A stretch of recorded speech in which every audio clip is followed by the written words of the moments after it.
अपने good looks और rough tough body से लोगों का दिल चुराने वाले, लेकिन अपनी माँ के सामने छोटा बच्चा बन जाने वाले इस अभिनेता का आज बर्थ एनिवर्सरी है।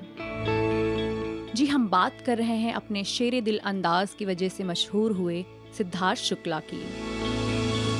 इसी साल 2 सितंबर को सिद्धार्थ का महज 40 की उम्र में दिल का दौरा पड़ने से निधन हो गया। सिद्धार्थ ने इंडस्ट्री में जो मुकाम हासिल किया वो बहुत कम लोगों को मिलता है। आज उनके जन्मदिन पर हम उनकी जिंदगी के अनछुए पहलुओं पर नजर डालेंगे। सिद्धार्थ का जन्म मुंबई में रिजर्व बैंक ऑफ इंडिया में काम कर रहे सिविल इंजीनियर अशोक और रीता शुक्ला के घर हुआ। 12 दिसंबर 1980 को जन्मे सिद्धार्थ की 2 बड़ी बहनें हैं। सिद्धार्थ ने अपनी schooling Saint Xavier High School से की थी और उसके बाद इंटीरियर डिजाइनिंग की डिग्री ली। सिद्धार्थ बचपन में खेल कूद में काफी एक्टिव थे। अपने स्कूल में वो टेनिस और फुटबॉल के कैप्टन हुआ करते थे। सिद्धार्थ जब छोटे थे तभी उनके पिता का देहांत हो गया था। पिता के जाने के बाद दोनों बहनों और सिद्धार्थ की परवरिश माँ रीता ने अकेले ही की थी। इस इंडस्ट्री में आने से पहले सिद्धार्थ ने कुछ सालों तक एक इंटीरियर डिजाइनिंग फर्म में काम किया। सिद्धार्थ का इस इंडस्ट्री में आने के पीछे का वाकया बेहद दिलचस्प है। सिद्धार्थ ने ग्लैमर की दुनिया में अपनी शुरुआत मॉडलिंग से जरूर की थी, लेकिन उन्हें मॉडल या एक्टर बनने में जरा भी इंटरेस्ट नहीं था। सिद्धार्थ को हमेशा लगता था कि वह कोई नौकरी करेंगे या फिर बिजनेस में हाथ आजमाएंगे, और इसलिए उन्होंने अपनी पढ़ाई पर खूब ध्यान दिया था।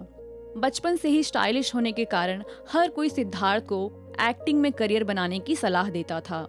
सिद्धार्थ की माँ भी यही चाहती थी, इसलिए उन्होंने एक न्यूज़पेपर में मॉडलिंग कंपटीशन का एड देखकर उन्हें पार्टिसिपेट करने को कहा। माँ की ये बातें सुनकर सिद्धार्थ नर्वस हो गए, क्योंकि हर टीनेजर की तरह वो भी स्कूल या घर में केवल स्टाइल मारना जानते थे। लेकिन अपनी माँ का मन रखने के लिए सिद्धार्थ बिना किसी पोर्टफोलियो के इस कॉन्टेस्ट में गए और वहाँ उनका सिलेक्शन हो गया। साल 2004 में सिद्धार्थ ने मॉडलिंग कॉन्टेस्ट जीत लिया और इसे जीतने पर उन्हें साल 2005 में तुर्की में हुए दुनिया के सबसे बड़े मॉडलिंग कंपटीशन में भेजा गया। हमेशा की तरह सिद्धार्थ शुक्ला दुनिया भर के मॉडल्स को हराकर जीत गए। ये कंपटीशन जीतने के बाद उन्हें मॉडलिंग की दुनिया से काफी ऑफर आने लगे। इसके बाद सिद्धार्थ ने टीवी कमर्शियल के लिए ऑडिशन देना शुरू किया। उन्हें फेयरनेस क्रीम के लिए पहला कमर्शियल एड मिला। इस एड की बदौलत ही उनको साल 2008 में एज अ लीड रोल पहला टीवी शो बाबुल का आंगन मिला। इसके बाद वो जाने पहचाने से और ये अजनबी जैसे शोज में दिखे। लेकिन साल 2011 में उस समय के बेहद हिट सीरियल बालिका वधू में शिवराज शेखर का किरदार निभाने के बाद उन्हें बहुत पॉपुलैरिटी मिली।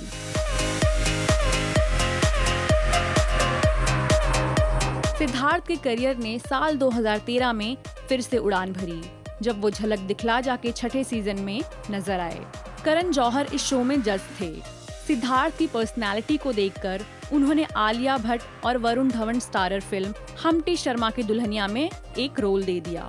सिद्धार्थ के करियर की यह पहली फिल्म थी। साल 2015 में सिद्धार्थ ने खतरों के खिलाड़ी सीजन 7 का खिताब भी अपने नाम किया। साल 2017 में वो दिल से दिल तक शो में नजर आए।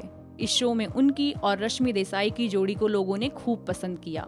साल 2019 सिद्धार्थ के करियर का सबसे बड़ा टर्निंग पॉइंट साबित हुआ। इस साल उन्होंने बिग बॉस में हिस्सा लिया और इस शो के विनर बने। इस शो के बाद सिद्धार्थ रातों रात एक बड़े स्टार बनकर उभरे। सिद्धार्थ की फीमेल फैन फॉलोइंग बहुत ज्यादा है और इंडस्ट्री में कई टीवी एक्ट्रेसेस से उनके अफेयर की चर्चाएं भी रहीं, जिनमें शेफाली जरीवाला, रश्मि देसाई, आरती सिंह जैसी एक्ट्रेसेस के नाम शामिल हैं। बिग बॉस के घर में शहनाज गिल के साथ उनकी जोड़ी को काफी पसंद किया गया। उनके फैंस उन्हें प्यार से सिडनाज बुलाते थे। दर्शकों ने शहनाज गिल के साथ उनकी जोड़ी पर जो प्यार लुटाया है, उतना प्यार हाल फिलहाल शायद ही किसी जोड़ी को मिली हो। लेकिन कहते हैं ना, हर प्यारी चीज को किसी की नजर लग जाती है। शायद यही शहनाज और सिद्धार्थ के साथ हुआ। सिद्धार्थ के अचानक दुनिया छोड़कर चले जाने से इन दोनों की कहानी अधूरी रह गई। सिड के जाने के बाद उनकी दोस्त शहनाज गिल ने हंसना ही छोड़ दिया। इंडस्ट्री में अपने दम पर मुकाम बनाने वाले सिद्धार्थ ने अभी अभी तो सफलता का स्वाद चखा था। अभी ढंग से वो अपनी सक्सेस को सेलिब्रेट भी नहीं कर पाए थे कि तकदीर ने उनके साथ धोखा कर उन्हें हमेशा के लिए नींद के आगोश में सुला दिया।